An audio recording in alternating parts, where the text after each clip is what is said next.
She only wanted a quiet meal, but the moment she walked in, the room froze. Judged by her clothes, mocked without a word, and humiliated in front of strangers, no one offered help. No one, except the man watching from the shadows. And what happened next, no one in that restaurant will ever forget. The heavy oak door creaked as it slowly opened, revealing a woman in her early 30s. Her clothes were clean, though clearly worn. Denim jeans faded from years of washing, a beige sweater with a tiny fray near the wrist.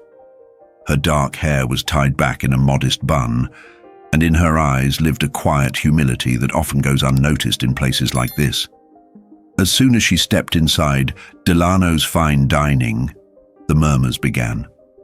Not loud enough to be heard clearly, but piercing enough to be felt.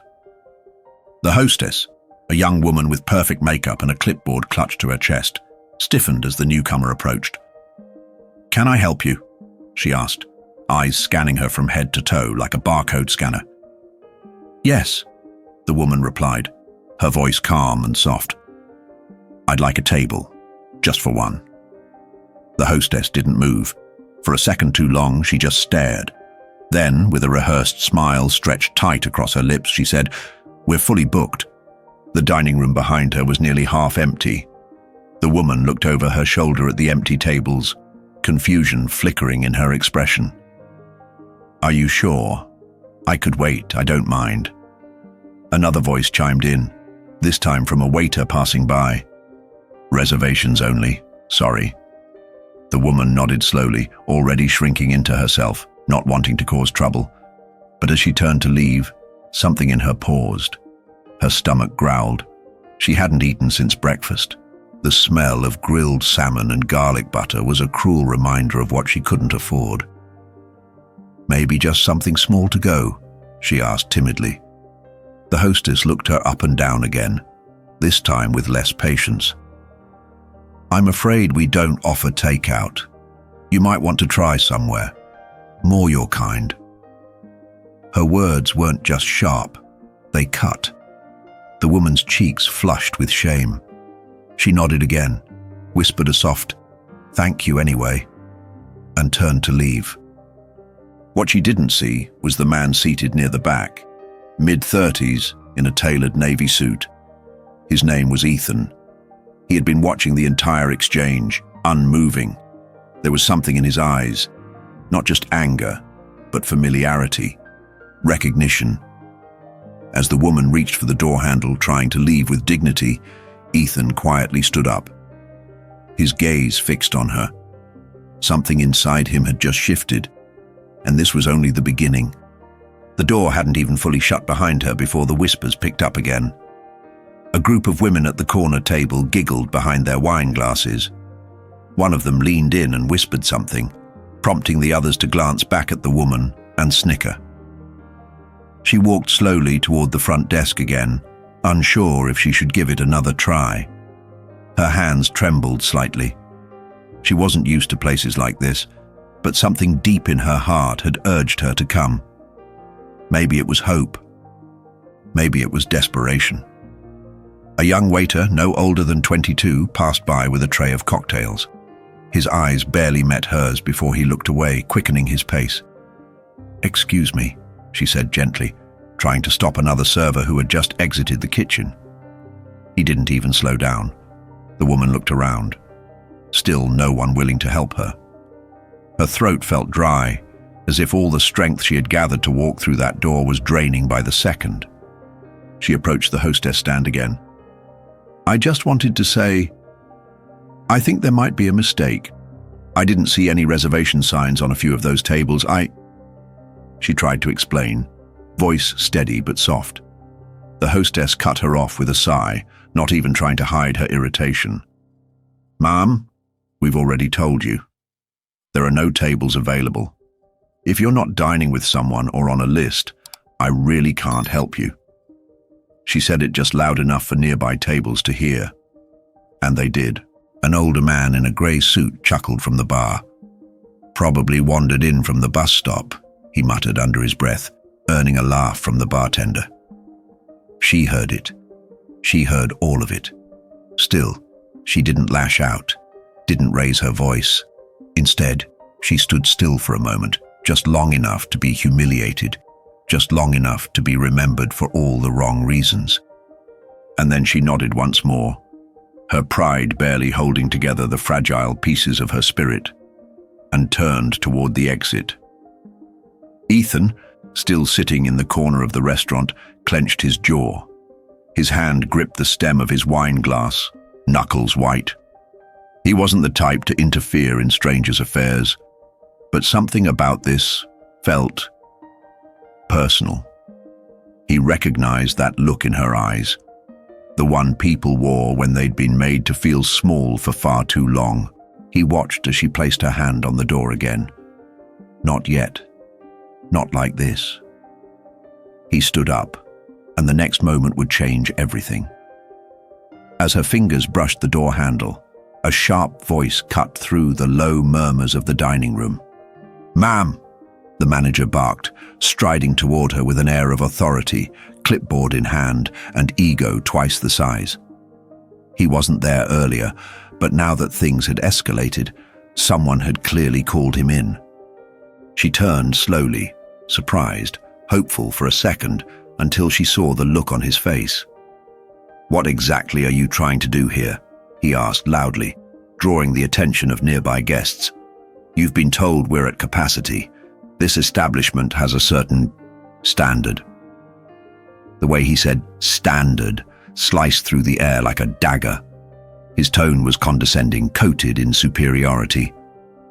All eyes were on her now, forks pausing mid-air, glasses halted mid-sip. A performance had begun, and she was the unwilling star. "I was just," she started, but he raised a hand. "You've been told," he said again. "This isn't the kind of place where people come to look around. If you're here to ask for help, there are shelters downtown for that." Gasps rippled through a few tables, not of shock, of amusement. She blinked rapidly, fighting the sting in her eyes. Her throat tightened. The shame was unbearable, but she stood still, frozen. A piece of her wanted to speak, to defend herself. But what could she say? The damage was done. The manager waved a hand as if shooing away a stray dog. "Please, don't make a scene." Someone near the bar chuckled again. A woman in pearls leaned toward her husband and whispered, "This is what happens when you don't enforce a dress code." Every second was heavier than the last. The woman wanted the ground to swallow her, to disappear. She didn't deserve this, no one did, but in their eyes, she was just a bother, a smudge on their polished glass. Still, she didn't cry. She wouldn't give them that. She turned silent and gripped the door with both hands. And just then, "Her name is Julia," a calm, clear voice rang out from the back of the room. Silence fell. Utter silence. All eyes turned. Ethan was standing now, napkin on the table, his chair slightly pulled back. His presence was impossible to ignore, not just because he was tall and well-dressed, but because he spoke with conviction. "And she's not leaving," he added, walking toward the front. The manager's eyes widened. The hostess paled. Julia froze, not understanding what was happening. Not yet, but everything was about to change. Julia froze in place. Her hand slipped from the door handle as if it had suddenly turned to ice. For a brief moment, the world around her seemed to slow.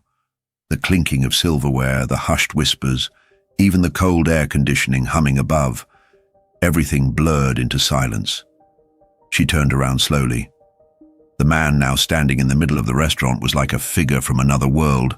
His tailored navy suit, polished shoes, and confident posture marked him as someone of status, of power. People recognized him. That much was obvious by how quickly the staff's expressions shifted. Ethan walked toward her with calm, purposeful steps, each one echoing through the thick silence. All eyes followed him. Every guest, every waiter, even the manager, all waiting to see what would happen next. Julia looked up at him, confused, unsure whether she should be afraid, embarrassed, or grateful. But he didn't speak to her just yet. He turned to the manager first. "Did you just ask her if she was here to beg for food?" Ethan asked, voice even but sharp enough to cut steel. The manager hesitated, his mouth opening and closing like a fish out of water. "Sir, I didn't mean—" "You said this place has a certain standard," Ethan interrupted. "Is humiliating a woman in front of a room full of strangers your idea of a standard?" The manager was now visibly sweating. The hostess looked down at her clipboard, suddenly wishing it could make her disappear. "I'm sorry," he finally mumbled, eyes darting toward Julia. "I didn't know who she was." Ethan's jaw clenched. "That's the problem. You shouldn't need to know who someone is to treat them with basic respect." That line hung in the air like a thunderclap. Some guests shifted uncomfortably in their seats. Others looked down, ashamed. Julia stood in stunned silence. Her heart pounded in her chest. Her face burned. Not from shame this time, but from something else. A strange warmth. Someone had finally stood up for her. Not out of pity, but principle. Ethan turned to her gently now, his voice softening. "Julia, would you stay? Please, join me for dinner." She opened her mouth, but no words came out. Her eyes searched his for any trace of sarcasm or charity, but there was none, just sincerity. And something else, something almost familiar. Slowly she nodded. The entire restaurant watched in silence as Ethan offered her his arm. And together, they walked toward the table. Everyone else in the room thought she'd never deserve. But none of them knew what Ethan knew. None of them remembered the past the way he did. That would come next. As they walked together back to the table, the atmosphere in the restaurant shifted. Conversations that once buzzed freely now faded into awkward silence. Forks were left untouched. Even the ice in cocktails seemed to melt slower, as if time itself had paused to witness what no one could quite believe. Ethan pulled out a chair for Julia, like a gentleman raised with quiet dignity. She sat down cautiously, still unsure of what to say, of how to sit in a room full of people who had just watched her be humiliated. The same people now watching her dine like royalty. He sat across from her, meeting her eyes. "I'm sorry you were treated like that," he said. "But I'm glad you didn't leave." Julia looked down at the napkin she held in her lap, twisting it nervously. "Why did you stop me? You don't even know me." Ethan leaned back slightly, a faint smile tugging at the corner of his mouth. "That's where you're wrong." Her eyes lifted to his, puzzled. "I do know you," he said gently. "You probably don't remember me, but I remember you." She blinked, stunned. "From where?" "6 years ago. A gas station off Route 19. You were working the night shift."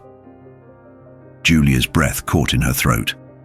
That job felt like a lifetime ago. Long nights, endless customers. The kind of job people forget the moment they walk out the door. "You helped me," Ethan continued. "It was the middle of winter.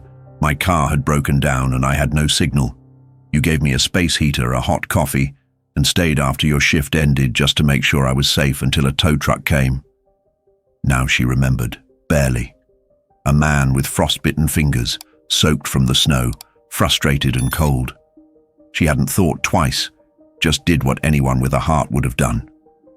"I was in a rough place back then," he said, lowering his voice. "You didn't know it, but that night, you reminded me what kindness looked like." Julia stared at him, her hands still in her lap. She had saved someone and never even realized the impact. "And now here we are," Ethan said softly. "You gave without knowing who I was. I just returned the favor." The room still watched, but neither of them noticed anymore. In that moment, something unspoken passed between them, not gratitude, not romance, something deeper. Recognition of shared pain, of quiet resilience, of fate. As the first course was quietly served to their table, a subtle unease spread across the dining room. No one could focus on their meals. Waiters whispered nervously behind kitchen doors, and regular guests shifted in their seats, eyes darting toward Ethan and Julia, pretending not to stare, but failing miserably. Ethan didn't seem bothered. He sipped his wine with calm precision, his eyes occasionally meeting Julia's, who still sat cautiously, unsure whether this was all some surreal dream. The manager lingered near the bar, debating whether to approach. Finally, with a forced smile plastered on his face, he came over. "Mr. Delano, I wasn't aware she was with you," he said, voice trembling just slightly. "We, of course, want to ensure your experiences." Ethan raised his hand, not harshly, but with authority. "Don't." The manager stopped mid-sentence, blinking. "Don't try to clean this up with charm," Ethan said evenly. "It's not about who she's with. It's about how you treated her when you thought she was no one." Julia lowered her gaze, but Ethan reached across the table gently, his fingers brushing hers, grounding her. "She deserves an apology," he added. A few guests at nearby tables went stiff. The hostess, standing near the front, looked as if she wanted to vanish into thin air. Of course," the manager stammered. He turned to Julia awkwardly, face flushed. "I apologize, miss. My behavior earlier was out of line." Julia didn't respond right away. She looked him in the eyes, not with anger, but with a quiet, composed strength that unsettled him more than any insult might have. "Thank you," she said simply. The manager backed away like a man who'd seen too much of himself in a mirror and didn't like what he saw. The murmurs in the restaurant died down. Some guests avoided eye contact entirely. Others looked genuinely ashamed. Ethan leaned in again. "You don't owe them anything, not your silence, not your forgiveness. You deserve to be here as much as anyone else." Julia swallowed hard. "Why does it feel so strange to be treated like I matter?" Ethan smiled. "Because most people only show kindness when they think someone can offer them something in return." He raised his glass. "To those who give without expecting anything." Julia hesitated, then lifted her own. And just like that, she wasn't invisible anymore.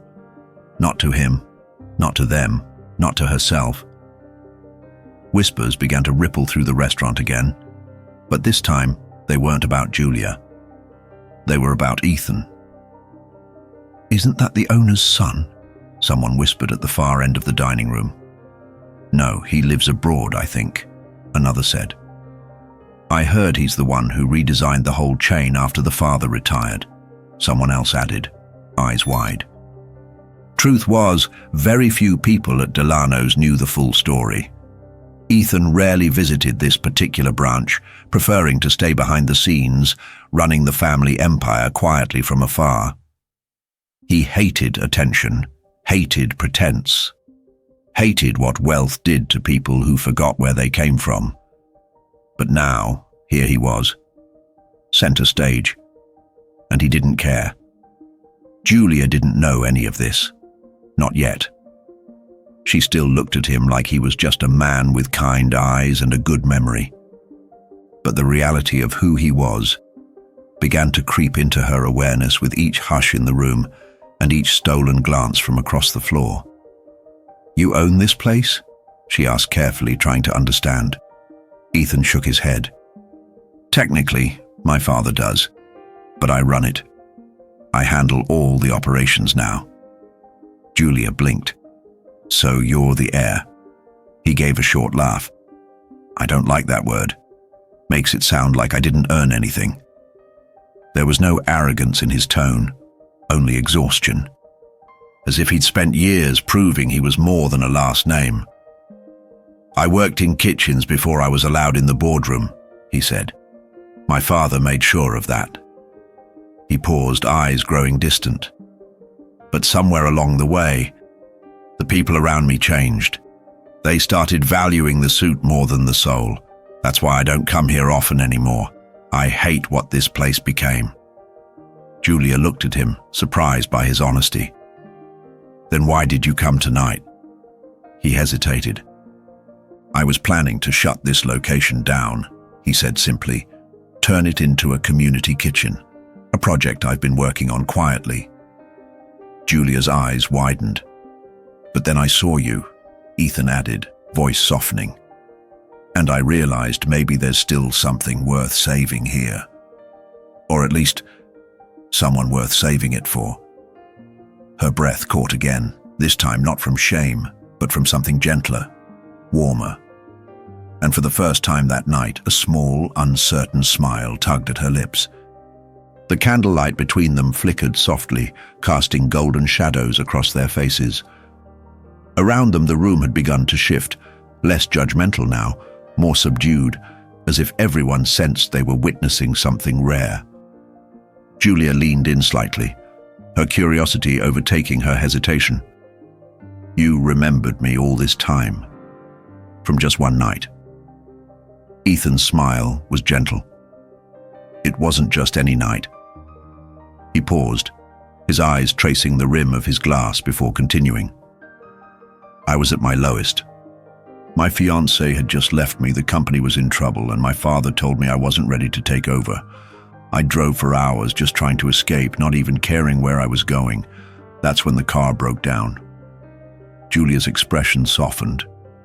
She remembered the night now, the storm, the silence in his voice when he barely spoke. "I didn't know any of that," she whispered. "I didn't tell you," Ethan said. "I just sat there, frozen, miserable. And then you appeared with a cup of coffee and a little heater you plugged in from the back office. You sat there with me for nearly 2 hours, talking about everything and nothing. It felt like someone saw me, not the suit, not the name, just me." Julia blinked rapidly. She remembered offering him her scarf before he left. "You looked like someone who hadn't been warm in a long time," she said quietly. Ethan nodded. "You didn't ask for anything. You didn't even tell me your name. But you saved me that night in a way I didn't know I needed."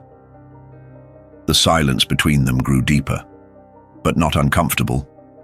It was heavy with truth, with meaning. "I left that town the next morning," Ethan said. "Went straight back to the city. I started rebuilding things, myself, my life. Every time I faced something hard, I remembered that moment, that night. You." Julia looked down, her eyes stinging again, but for a different reason now. She had spent so many years giving without being seen. And tonight, somehow, it all came back full circle. "I guess I forgot," she admitted. "I didn't think I made much of an impression." "You did," Ethan said. "More than you'll ever know." And for a moment, the room disappeared. No more whispers, no more stares. Just two people who once crossed paths in the dark, finally seeing each other in the light. By now, word had quietly spread beyond just the guests in the room. A few staff members in the kitchen peeked through the swinging door, murmuring about Mr. Delano's guest. The energy in the restaurant had shifted entirely, not because Julia had changed, but because someone had finally reminded them she never needed to. Ethan leaned back in his chair as dessert was placed in front of them. Creme brulee for her, black forest cake for him. "You know," he said with a soft smirk, "I've been in this business long enough to know that the true measure of a restaurant isn't what's on the menu. It's how people are treated when they walk through the door." Julia smiled faintly. "Then this place failed the test tonight." "Not anymore," Ethan said, glancing around the room. His voice didn't rise, but his words were unmistakably meant for everyone to hear. "From this day forward, this restaurant will operate differently." The manager, who had been hovering awkwardly in the corner, straightened up. Ethan turned to him directly. "I want a new hiring policy in place, effective immediately.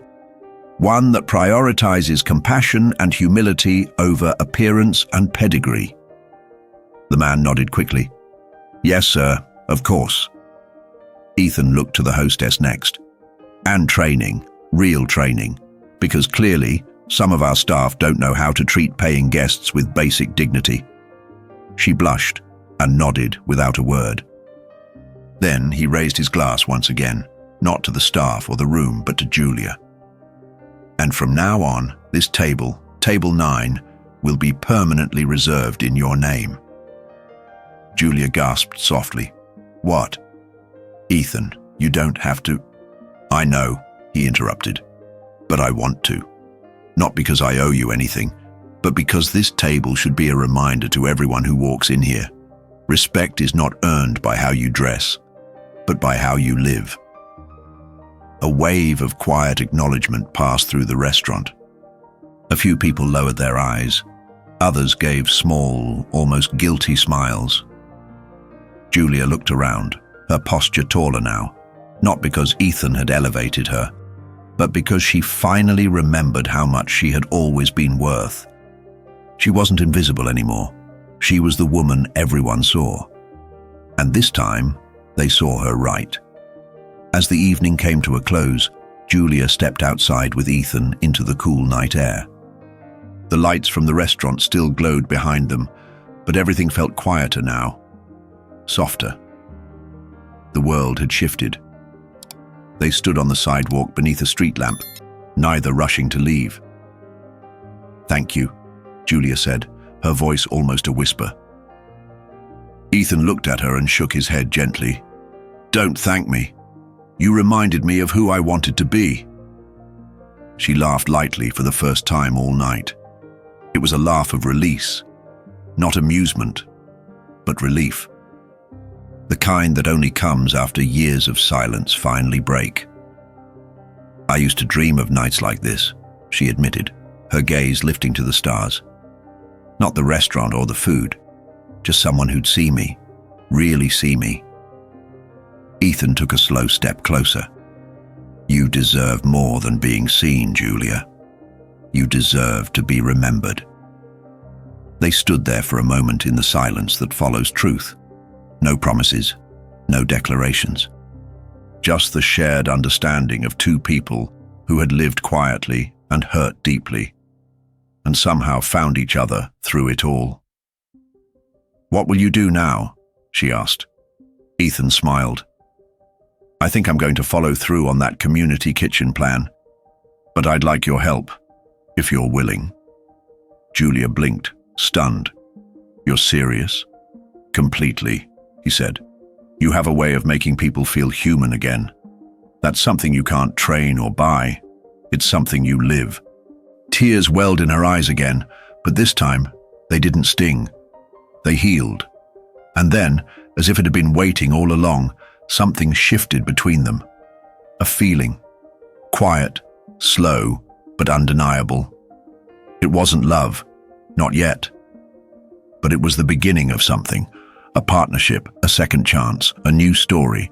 And for the first time in a long, long while, Julia didn't feel small. She felt powerful, seen and whole. As they walked down the street together, her hand brushing his, uncertain but open, the lights of the restaurant slowly faded behind them. But the story was just beginning. Sometimes, the people we overlook are the ones who carry the greatest light. Julia walked into that restaurant expecting nothing but a quiet meal, and left with dignity restored, justice served, and perhaps even the start of a love she never imagined possible.